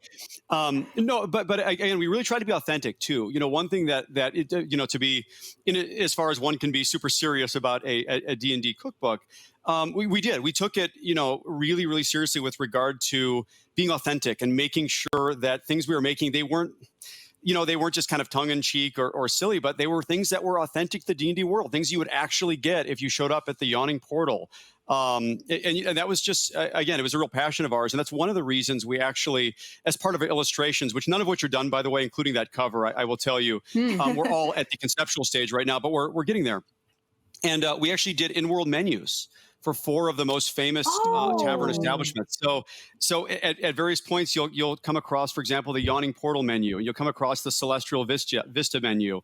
Of course, Inn of the Last Home from Dragonlance. So we provided those to, again, provide even that much more authenticity. Thank you guys so much for all of that research that you did to get us into this world. And we can't wait to make these at our own table. Thank you so much for your time to come talk to us today and for making this food. That was an amazing marathon of cooking. It was. Yeah. And guys, remember, of course, that this is going to be available October 27th, 2020, if you're looking to add this cookbook to your own collection. And don't go anywhere because we're going to be right back with WhizKids talking about some new miniatures. Don't forget in the meantime, during this break, that you can go to dndlive2020.com and donate to Red Nose Day so that D&D can match that donation up to $125,000 for a great cause. Yes. So don't go anywhere. We'll see you in a minute.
people are doing incredible, selfless things, working from the front line. Like Pam, a nurse in a mobile clinic for a program supported by the Children's Health Fund, funded by Red Nose Day. Pam sees over 150 children a month, and her advice and treatment can be life-saving. Staying open during the pandemic was essential because I knew our families were going to be lost without anything. Thanks to your generosity, Pam and these mobile clinics are still going strong across the U.S. in the middle of this crisis. Thank you for giving to Red Nose and to mobile health care. You're providing hope, health to so many children and families so that maybe one day they could be the ones serving and taking care of you. So thank you. Essential workers like Pam are the quiet heroes working from the front lines. I understand that times are tough right now, but if you can look in your heart and give whatever you can afford, we'd appreciate it.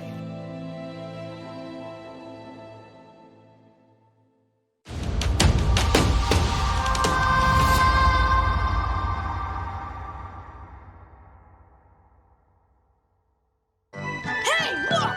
A Dungeons and Dragons ride!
Coronavirus has had an impact on us all in some way. And while children have not been the face of this pandemic, it's the kids already struggling in poverty who could suffer the most.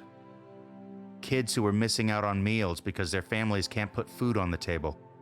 Kids who can't easily access healthcare or medicines. And further away, children who don't have clean water, or those who are already on the brink of serious hunger. But with your support, we can help. The money you give to Red Nose Day tonight means healthcare, clean water, medicine, and food gets to kids in the United States and around the world. $5 can help pay for vital medical supplies for children visiting a mobile health clinic. $35 can buy 50 masks to protect health workers across the globe while they do their life-saving job. $50 can help provide at least 500 meals for kids and families right here in America. You can make a difference right now. Go to rednoseday.org. Thank you.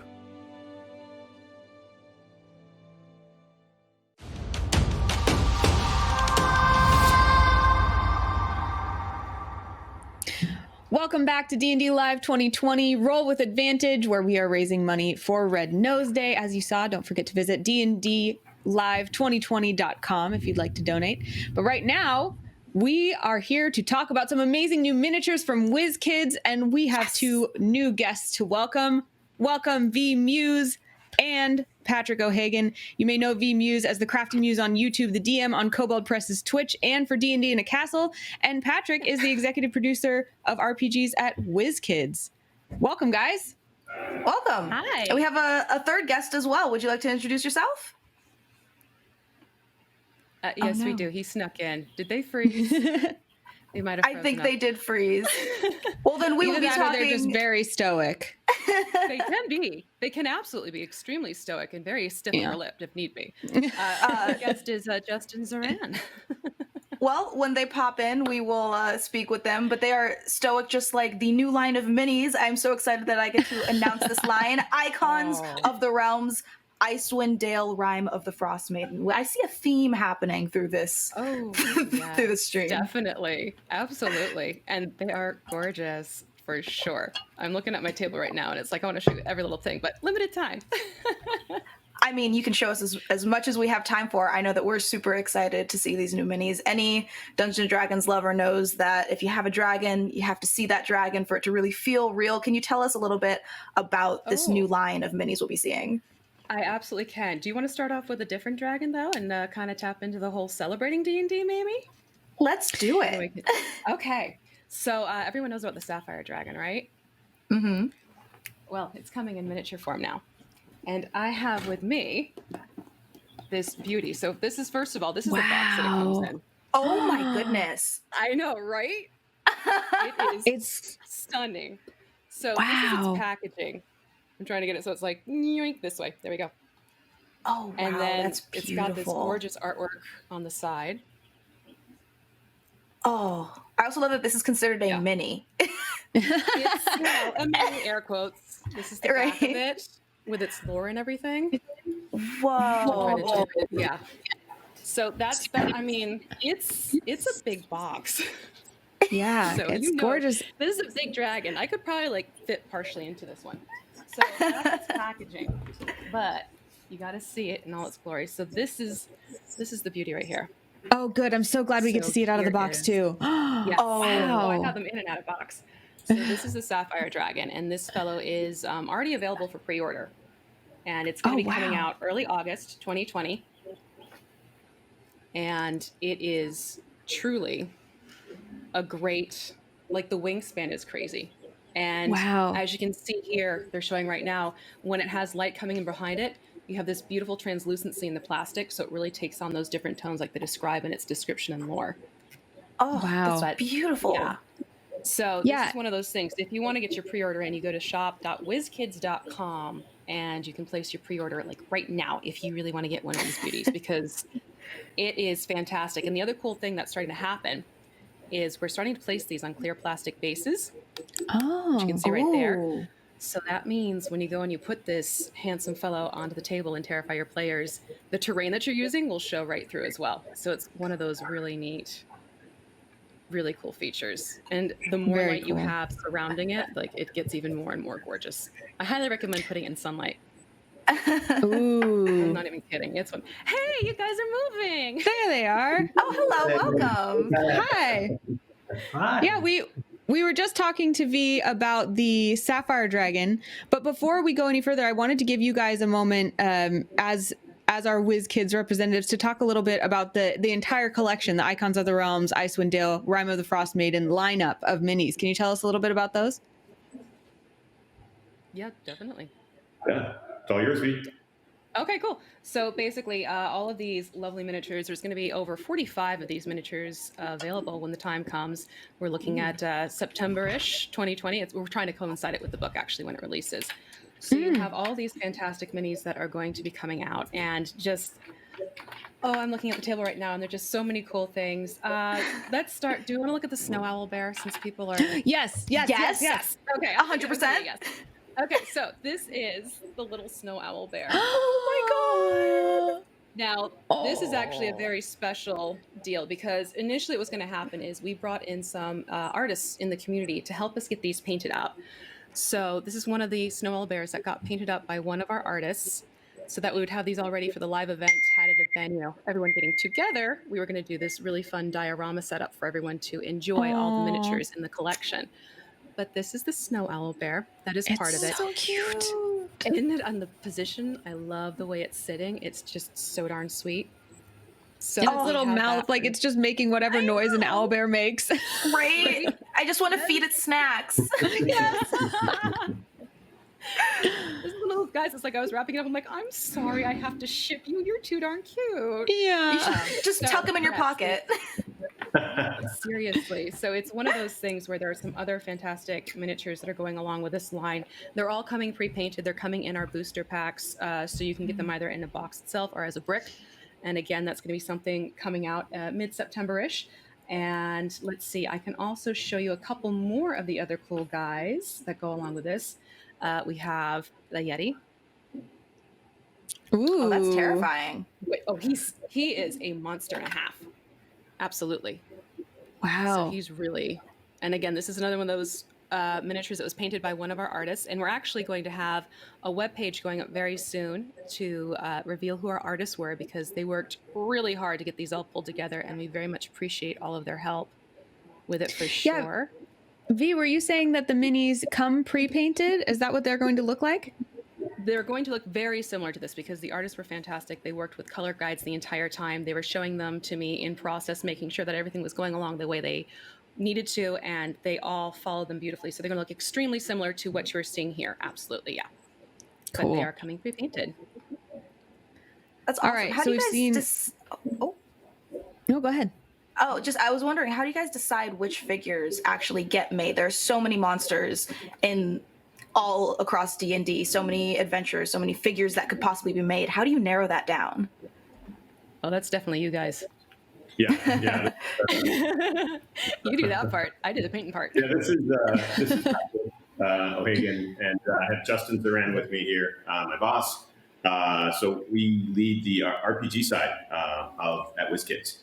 And to answer your question, one of the things that we do is we work with wizards to kind of get the theme, the story. We get an advanced read. Sometime before. I won't tell you how many months before, to kind of help set the kind of theme and story and arc.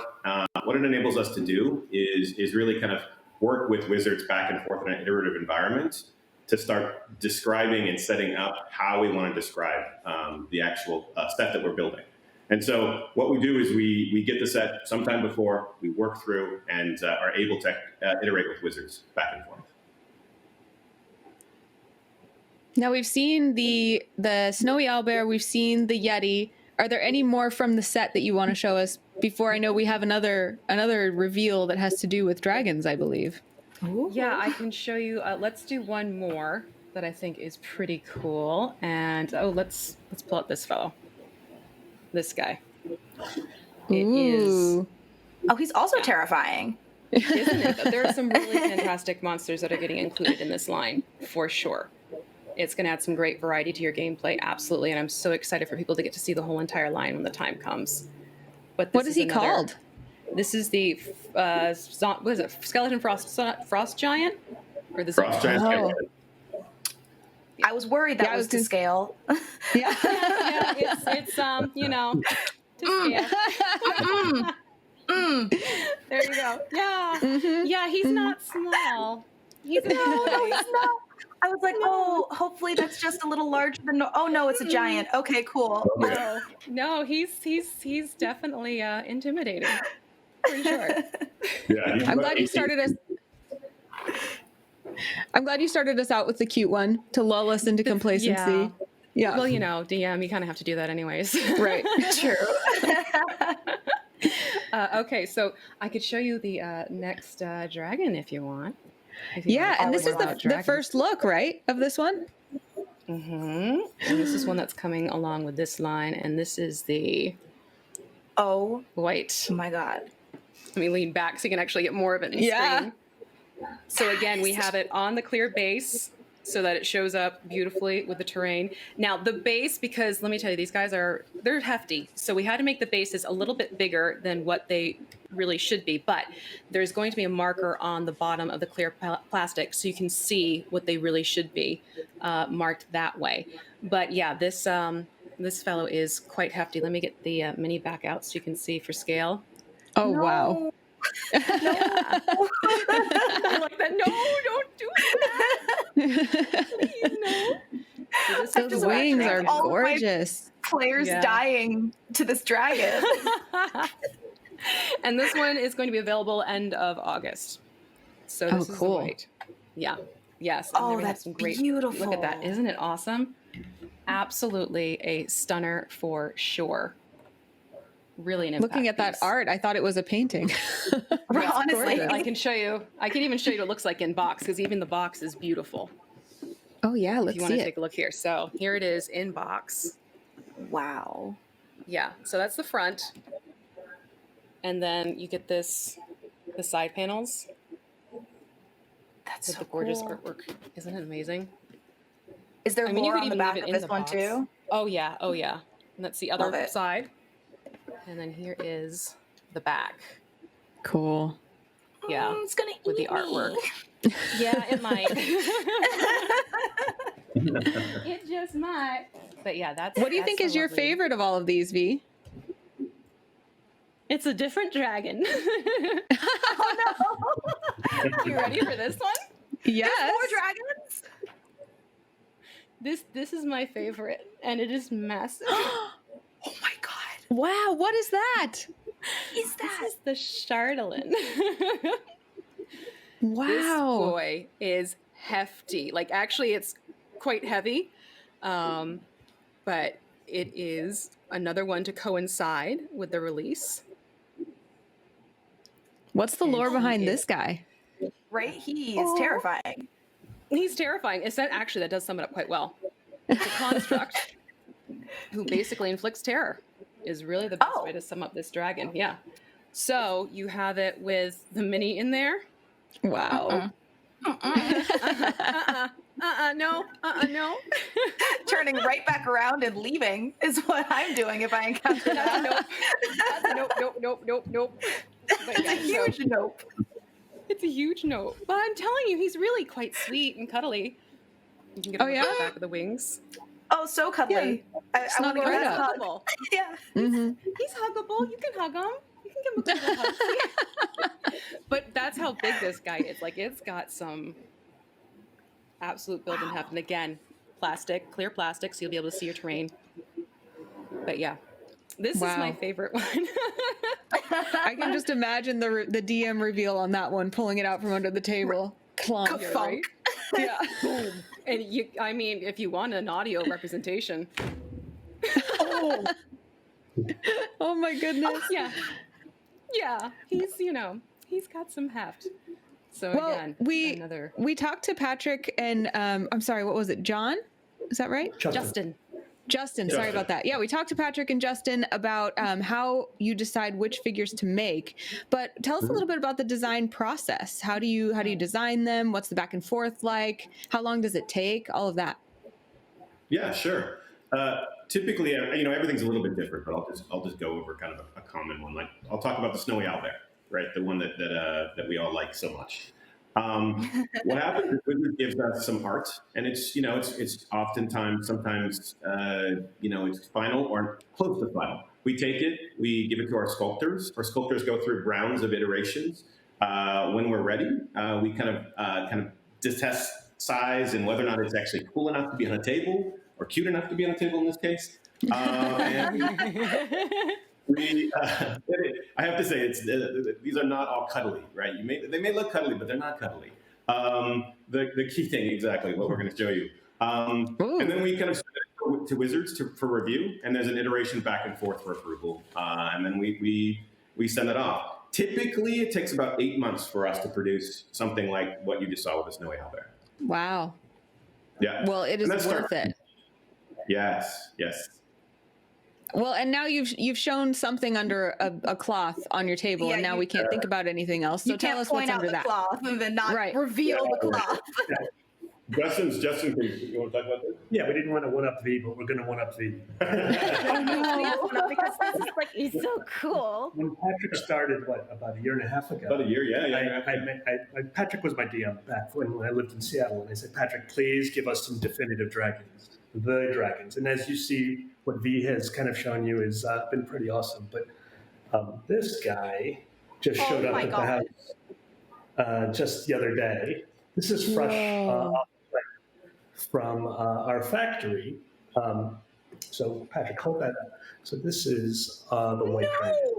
Oh my goodness. It's the first in our line of the new Gargantuan series. It comes out in January, so that's why it's still not painted, but it'll come painted. It's a Gargantuan white. It'll be a named one. I'm not going to tell you who it is, but you can try to guess at who it is. It's pretty heavy. It's very heavy, and it's the first in our line of new Gargantuan series dragons that will start with the white dragon.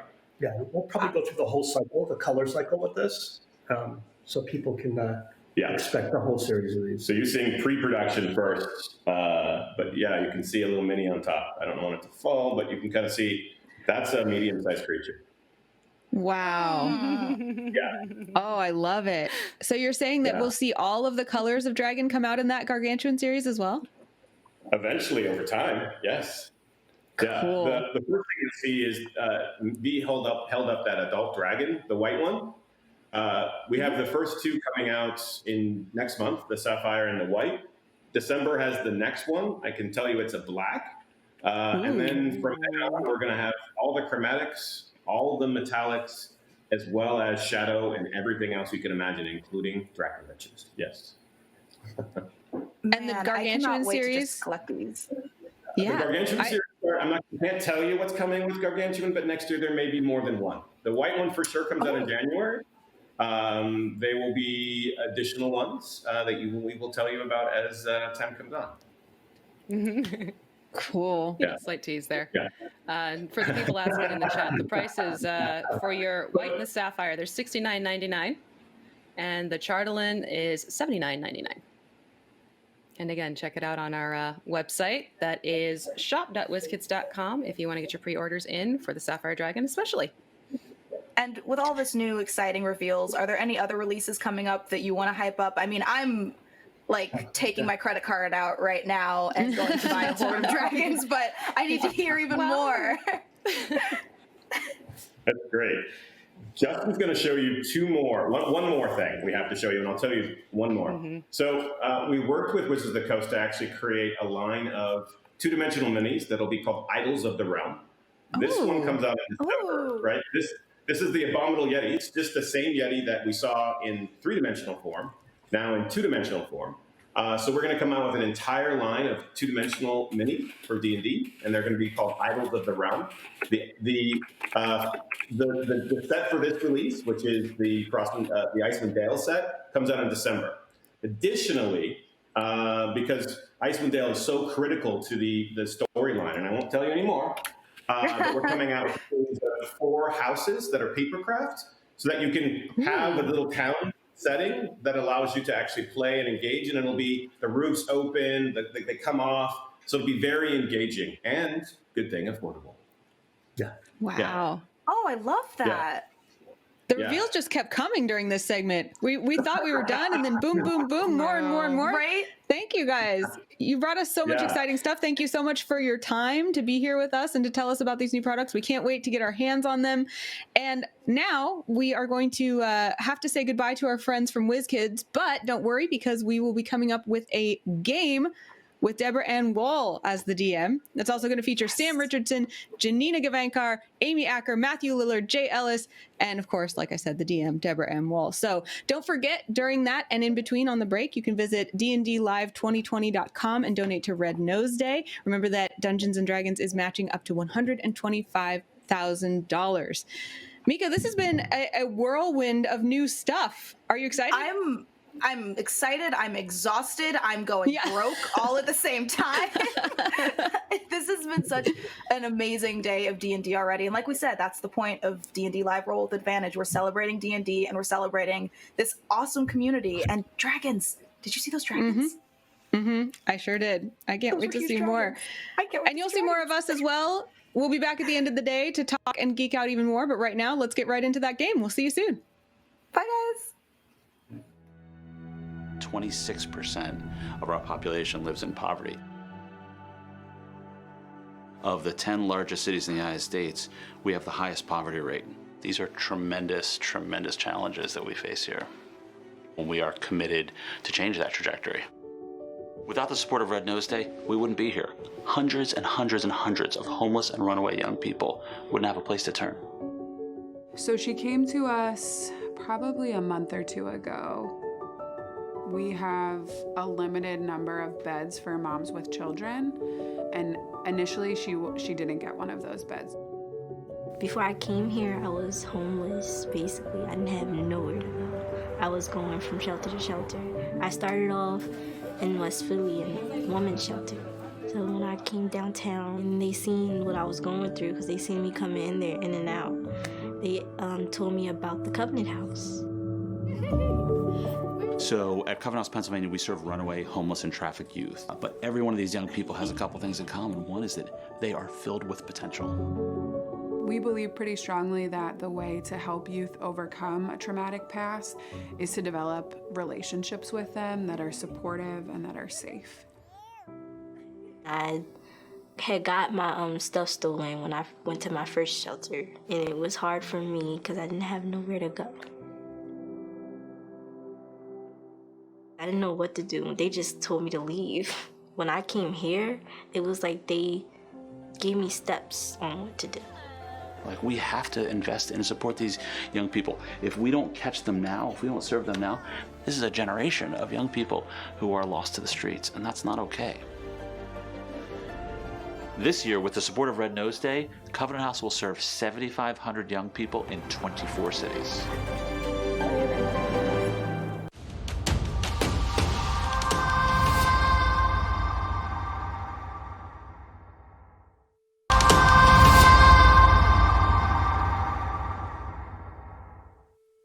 Hi, everyone. Thank you so much for having me here at D&D Live. This game means so much to me. And when they asked if I would run a show, I was like, yes, I would love to do that. And I don't have a name for it. We're just calling it Deborah's Game because I just asked all of my friends to come and play with me. And they were so special and cool to come and join. So let's go meet everyone in the game. All right. So first up, we have Sam Richardson. He's an actor, a writer, a comedian, and you saw him as Richard Splett in the series Veep. Hi, Sam. Hi, I'm Sam Richardson, and I am going to be playing Braithel the Bold, a totem barbarian who's lover of love, singer of song, breaker of stone, and has the heart of a wolf. Braithel the Bold. Yay! Braithel the Bold. Fantastic. Up next, we have Janina Gavankar. You saw her in Star Wars Battlefront 2 and True Blood, where we got to know each other. And did you also know that she is a trained pianist? Janina. So are you. I am playing Zapunith. She is a tiefling wizard. She is young and new to her powers, and she's on a journey to try to learn more about herself. And we talked very young, we thought, right? She's just beginning to figure this out. She's just figuring it out. Right. She had her first little zap come out of her fingers when she was 10. No, she's only 14. So cool. All right, so best known for starring as Winifred Burkle and Illyria on the supernatural drama series Angel, we have Amy Acker. Hi! I am super excited to play my first game of Dungeons & Dragons with Deborah and all these awesome people. I am going to be playing a half-elf rogue charlatan, I believe. That's everything I know. I've got lots of fun things that Deborah gave me, and Aline. Lovely. And then you all know this gentleman here on the bottom. You saw him in Scream, Serial Mom, and Scooby-Doo. Say hello to actor, director, and producer Matthew Lillard. I'm super excited to be here. I'm Matthew Lillard. I'm playing Wrathfar, Iron Striker, Dwarven Cleric. He's gonna be here to preach the power of Moradin to all my new friends and be a pain in your butt, but will save us all from obvious death.